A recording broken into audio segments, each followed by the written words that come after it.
Hi, it's Lori Hawk. Today in your teen series, we're going to talk about keys to your financial future.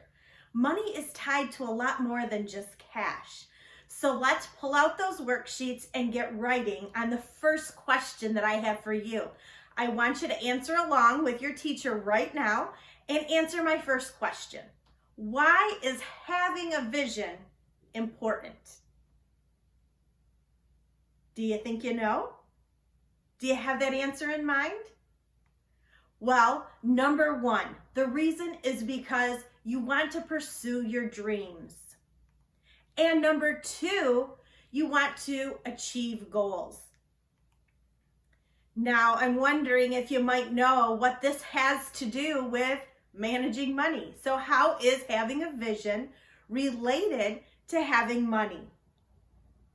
That's right. Without the plan, we can't accomplish our financial goals and our dreams.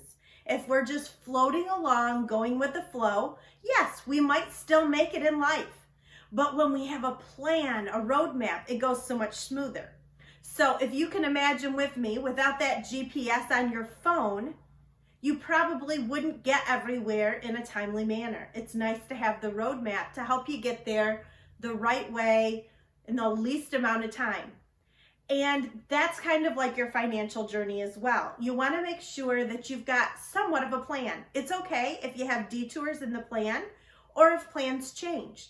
With no plan at all, most people that I know that continue along life without their financial plan, they struggle.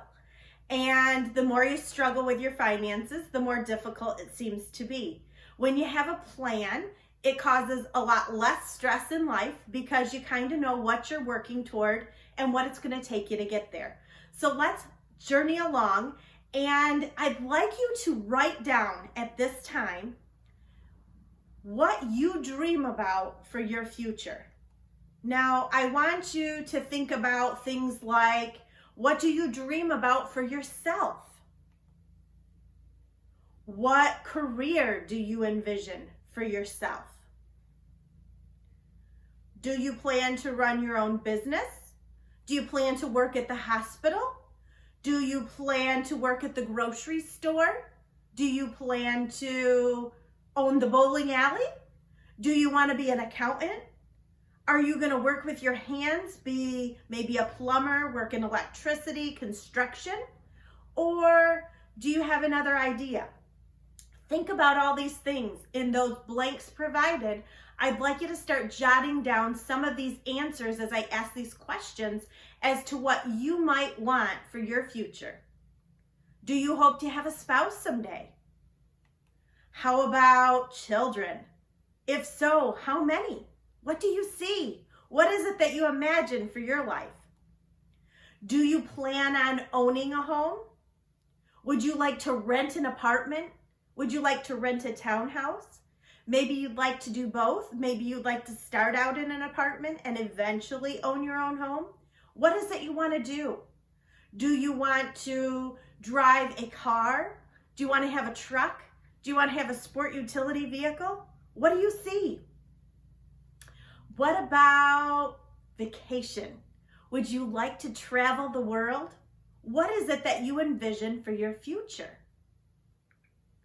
Now, once you have all of those little ideas jotted down as we went through some of those questions, I want you to think about 10 years from now.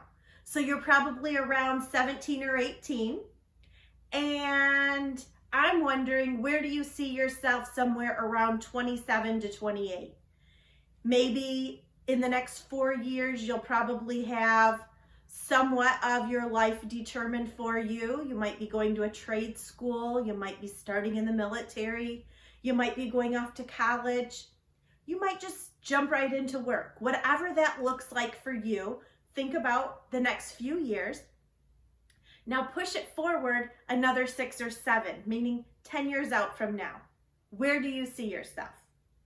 Jot down in those lines provided a little bit about what we might know about you in 10 years if you were able to map it out and have that plan. I'll give you a few minutes to continue writing that answer down.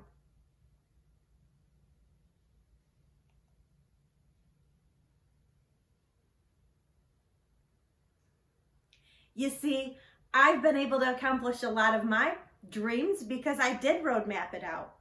I was so adamant that I was going to work somewhere where I loved, somewhere that I enjoyed what I did.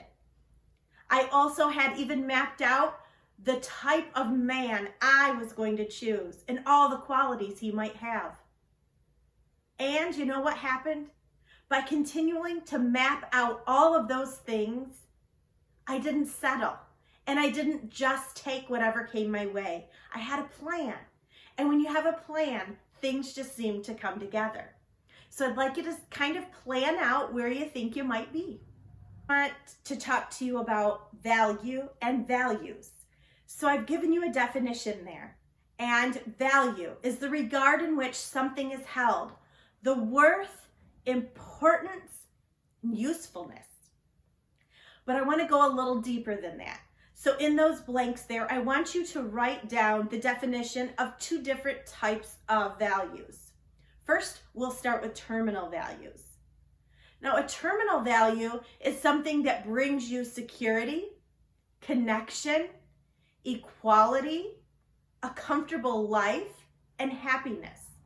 See, that looks a little different for each of us.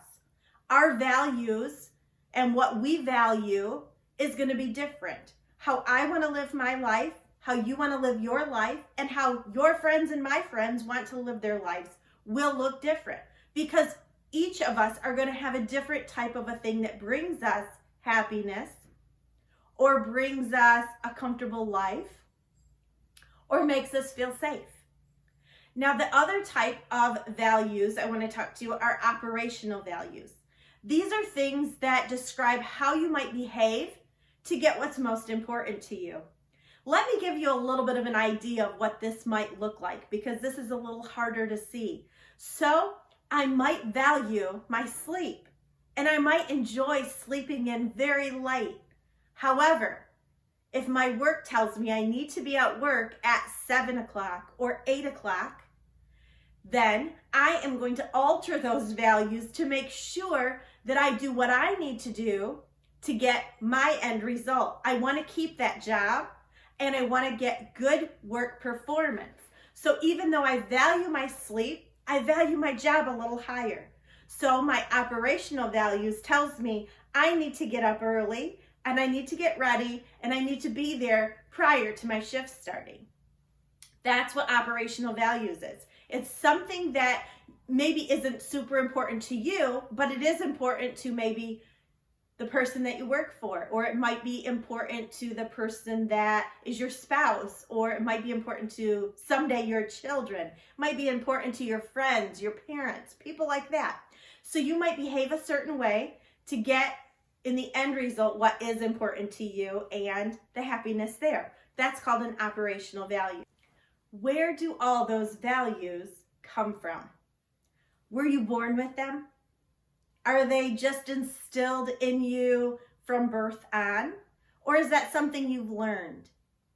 Values are things that have come to you because of your family, your friends, your school, maybe your teachers, faith-based organizations, agencies, the culture that you're in, maybe a coach that coached you along. The answers could be endless. Where do your values come from? Next, I want to talk to you about what is an influencer.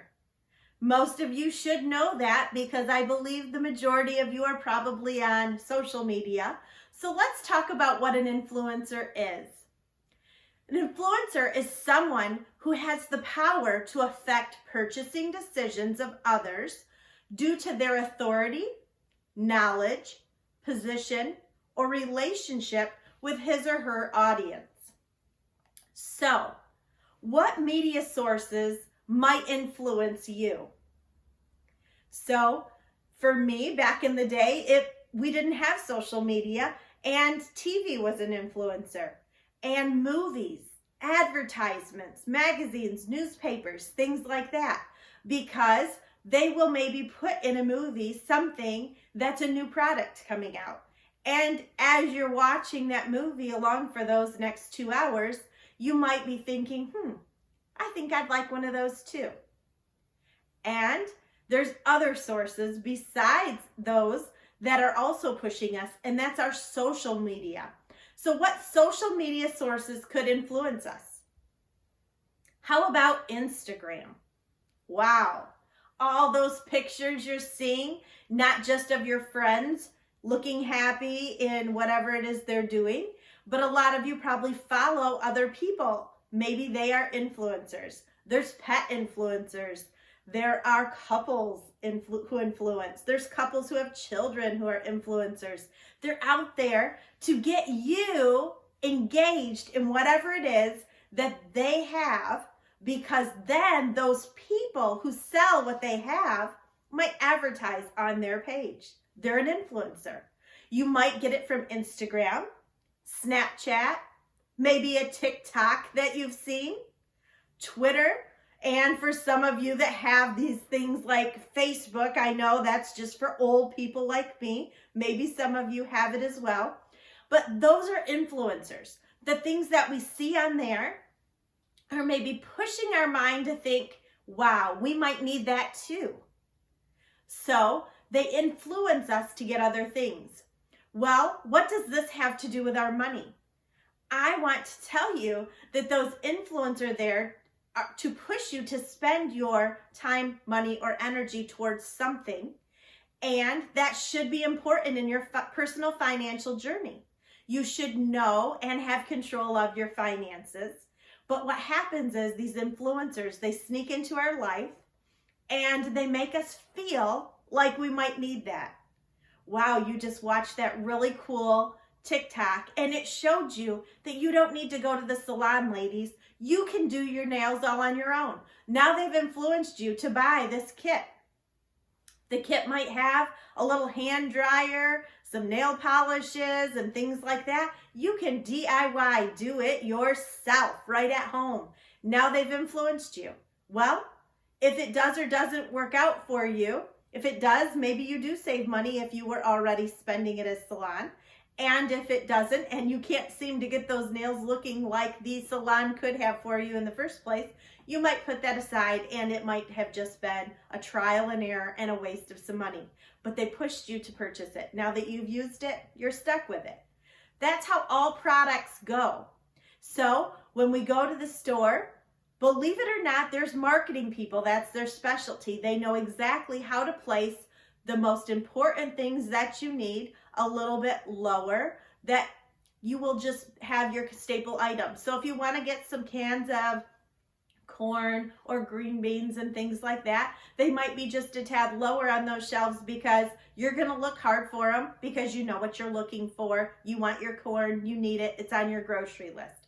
But those things at eye level are things that maybe don't slip off the shelves as quick. And they're trying to influence you by placing them in a certain way to entice you to get them.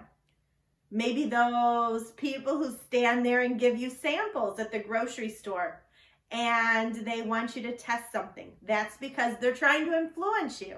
They want you to like what they're serving up so that you will in turn decide that you want to have that as well and put that in your shopping cart. Those are influencers. They may make our purchase, our grocery purchase, go higher. They may make our fun money for the week go away a little quicker.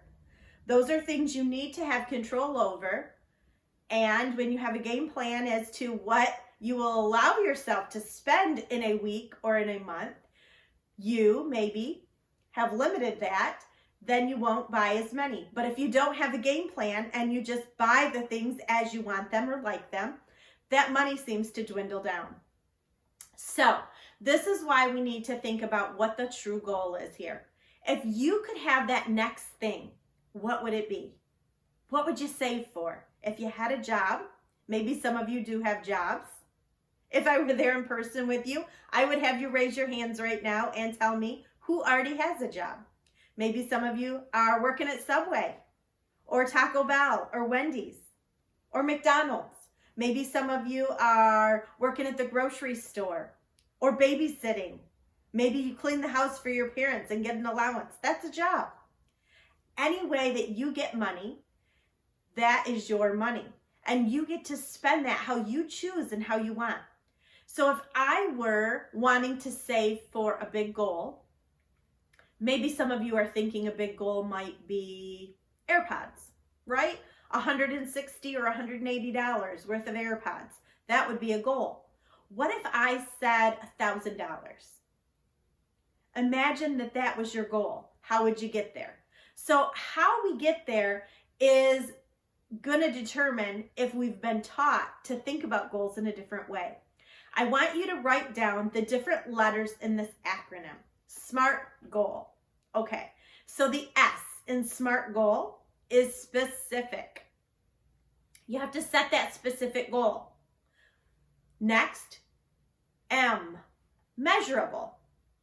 Can you measure the goal? Next, the A, is it attainable, achievable? Is it possible with where you are right now?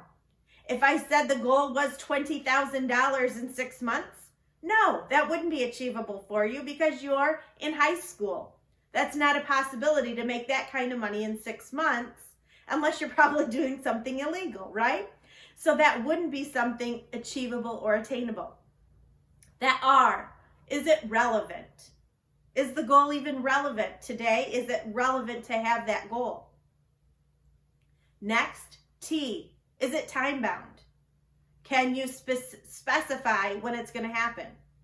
So if I just tell you I have the goal of going to, let's just say Australia one day, and that's my goal, well, one day, when could that be? Is that going to be in the next year? Is it going to be in the next 50 years? I'm 45. Maybe I'm not worried about going to Australia till I'm retired. That might be 20 years from now. So for fun today, I'm going to tell you what your goal is going to be. And that goal is $1,000. Let's see if this is even realistic for us as a high schooler. So what we're going to do is take that $1,000 and divide it by the time I've given you, which is 6 months. You have 6 months to earn $1,000. What does that cost? Well, 1,000 divided by 6 months. Did you figure it out? Yes, that's $166 per month and 67 cents. Well, let's just take that change off of there and round it up. $170 is what you'd need every single month to make it to that $1,000 goal. So $170, let's break it down a little bit more and divide that by 4 weeks in a month. How much do we need to save? That gives us, yes, $42.50 that we need to be saving every single week to make it to that $1,000 goal in the 6-month period of time. Is that something that is specific? Yes, I was very specific. I would like to save $1,000. Is it measurable? Yes. Over a 6-month period of time, I need to save $42.50. I have measured and figured that out. Is that attainable, achievable? Well, let's see. How hard is it to make $42 in a week? You'd have to give up 4 to 5 hours of your week to do it. Well, for most of you who have jobs, you're probably working 10 to 15 hours. So 4 hours toward that goal and then allowing yourself to spend the other portion isn't too bad. For those of you who don't have a job, you might want to look for one around the house or helping people in their yards, helping other people with their children, helping your own parents to do a few things around the house to earn a little bit of money. Would that be attainable? Absolutely it would if you were motivated enough to want it. And relevant. Yes, it is relevant. I think a high schooler could save $1,000. T, is it time bound? We've given ourselves 6 months to do it. I think it's very possible that a high schooler, if they really wanted to, could save $1,000 in a 6-month period of time. Now, they would have to be very specific about getting that goal and discipline to make it happen. What is an obstacle? It's a roadblock, something that gets in your way. It hinders your progress. So why is it important to talk about obstacles before they happen? Well, preparing for obstacles could allow you to have a plan in place to combat the obstacle. So there's a couple different kind of obstacles. There's an internal obstacle. Those are things that you create. And there's an external obstacle. These are things that other people create for you. An internal obstacle might be something like, well, you're too tired to work. Well, you created that problem because you didn't get enough sleep, or you got sick. A lot of times we are the result of ourselves getting sick. It doesn't just happen. Maybe we wore shorts when it was too cold to be wearing shorts, and we ended up with a sickness because of that.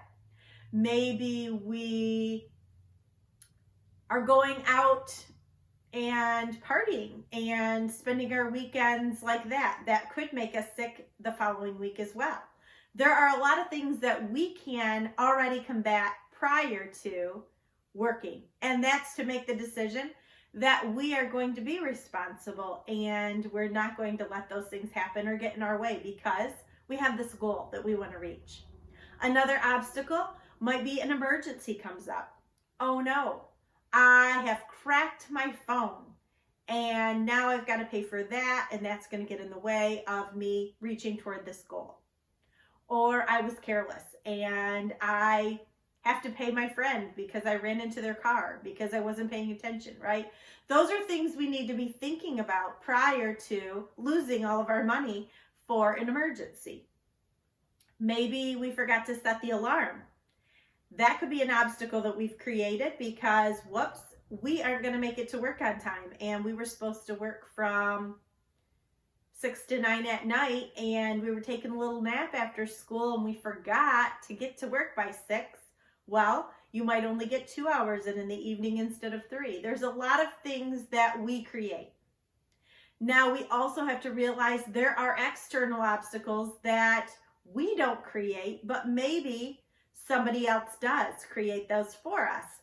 Maybe our employer cuts our hours at work. So we were planning on working 15 hours a week, and now they're only going to give us 6.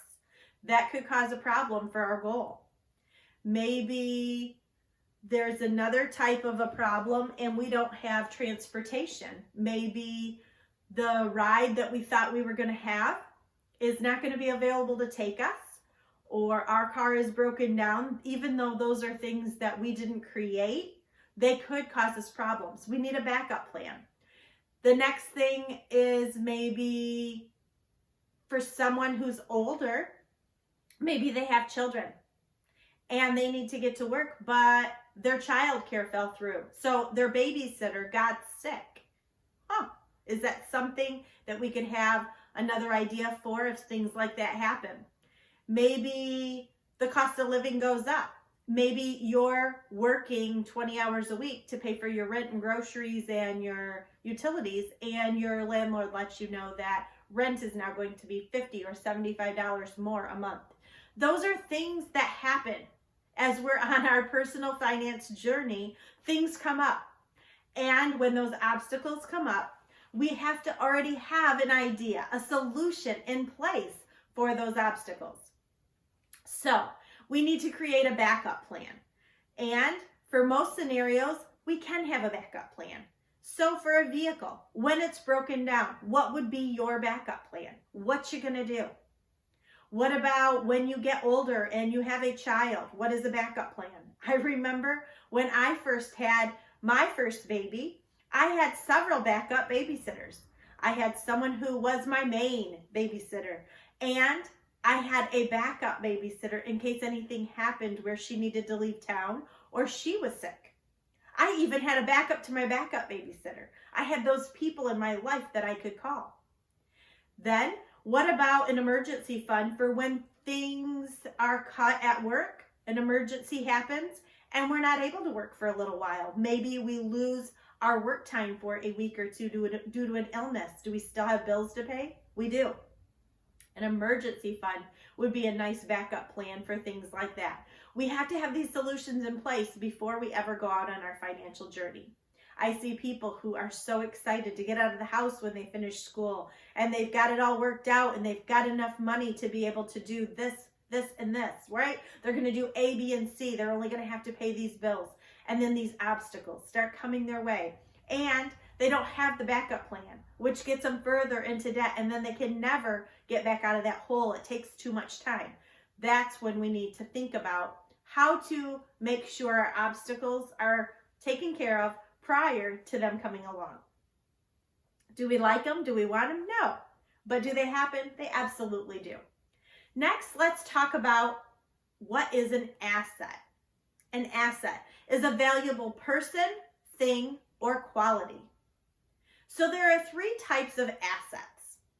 And I want you to write down a few things that maybe you think are assets. So the first type of asset we're going to talk about is physical asset. I'm going to give you one clue as to what a physical asset might be. How about a car? That's a physical asset. Now let's look at the next category. It says financial asset. Cash. That would be a financial asset.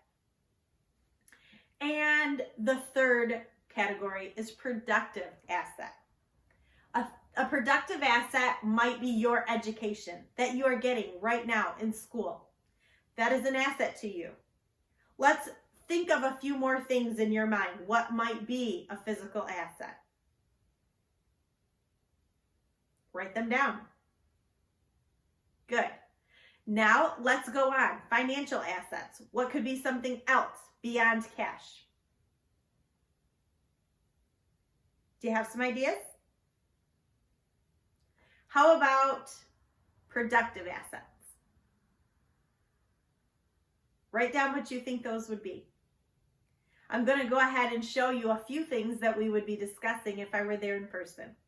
So your physical asset could be your car or cars if you have more than one, your house, the furniture in the home. If you own a business, your business would be an asset. If you have inventory for that business, that would be an asset. A financial asset. It's not just cash that you have on hand. It could be your savings or checking account. It might be stocks or bonds, mutual funds. It could be a 401k, an IRA, some type of a retirement account, a pension plan. Those are assets that have to do with finance.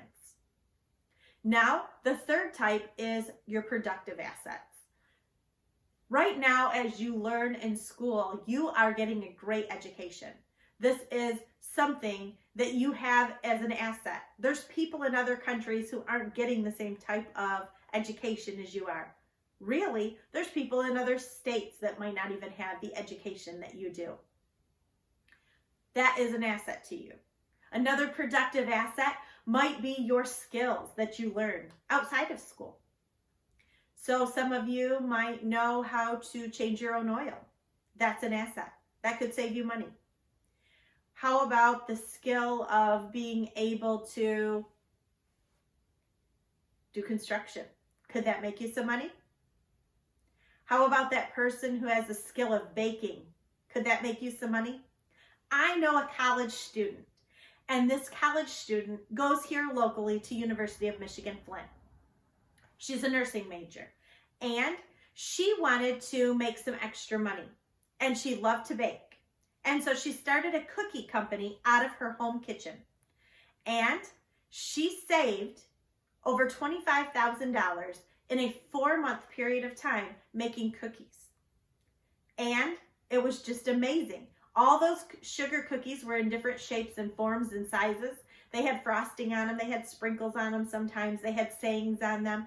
And every occasion that she could think of, she was making another cookie and selling these kits for $25 a piece.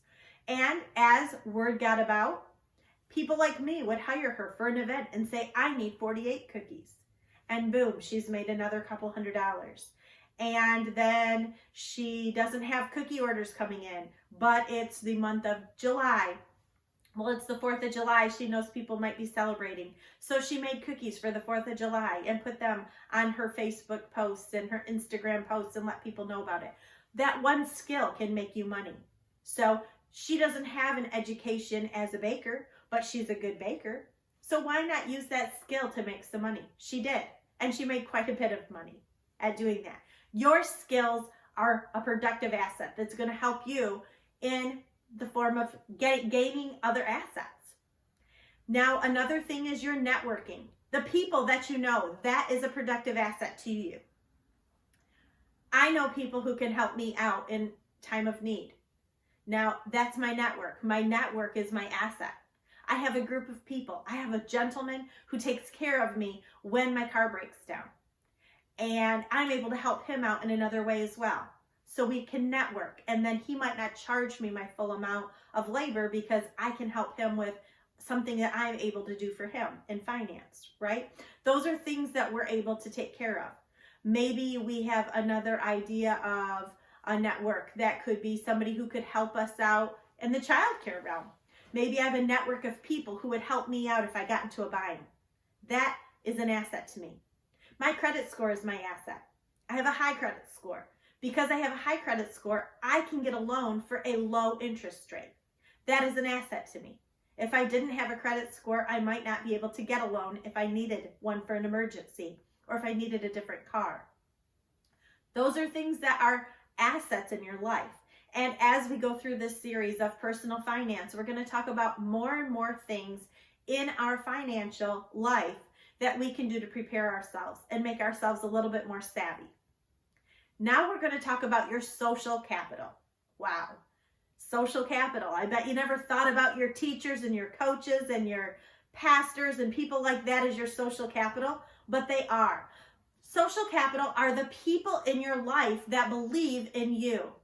They are the ones that are going to help you get where you want to go. They're going to help you reach your goals. Let me tell you a little bit about how could social capital be an asset to you. Social capital would be an asset to you because maybe one of those people who are in your social capital group is going to be able to write you a reference letter for you to get a job. Or maybe they're going to write a reference letter for you to get a scholarship. Many times when people are getting scholarships, they need to have somebody to recommend them. Knowing people could connect you to the right person, and that might help get your name in the ring for a job. It might put your name in the arena for a scholarship or for a prize, something that would help you out. Your social capital could get you a better deal on something. Maybe because you know somebody, they can get you a discount. There are lots of reasons that social capital can help you out. We've talked about the different types of assets. Let's think about how those assets would help you.